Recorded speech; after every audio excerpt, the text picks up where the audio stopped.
जबलपुर में आयोजित एक प्रेस वार्ता के दौरान शहनाज अख्तर ने इस पुनीत कार्य की घोषणा की। उन्होंने बताया कि इस वर्ष 5 मई 2026 को 21 जोड़ों का निःशुल्क सामूहिक विवाह संपन्न कराया जाएगा। इस आयोजन की खास बात यह है कि इसके लिए किसी से भी कोई आर्थिक सहायता या चंदा नहीं लिया गया है। शहनाज अख्तर का कहना है कि उन्होंने भजनों के माध्यम से जो भी धन अर्जित किया है उसे वे अब धर्म और मानव सेवा के कार्यों में ही लगाना चाहती हैं। इस सामूहिक विवाह के लिए जोड़ों का चयन बेहद पारदर्शी तरीके से किया गया है। इसमें उन बेटियों को प्राथमिकता दी गई है जो आर्थिक रूप से कमजोर हैं, जिनके माता पिता नहीं हैं या जो पूरी तरह से निराश्रित हैं। दस्तावेजों की बारीकी से जांच के बाद ही इन 21 जोड़ों का चयन किया गया है, जिनमें 10 जोड़े जबलपुर के और बाकी अन्य क्षेत्रों से हैं। साथ ही उन्होंने बताया कि हम जबलपुर में 5 मई 2026 को 21 निःशुल्क सामूहिक विवाह सम्मेलन कर रहे हैं,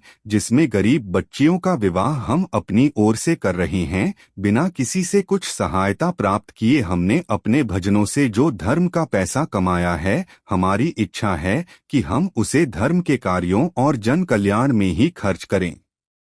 जी, जय भवानी, जय श्री राम। मैं भगवा रंग भजन गीत गायिका शहनाज अख्तर और हम जबलपुर से अभी इस वर्ष 2026 में 5 मई 2026 में 21 निःशुल्क सामूहिक विवाह सम्मेलन कर रहे हैं, जिसमें गरीब बच्चियों का हम विवाह कर रहे हैं अपनी ओर से, बिना किसी से कुछ सहायता प्राप्त किए।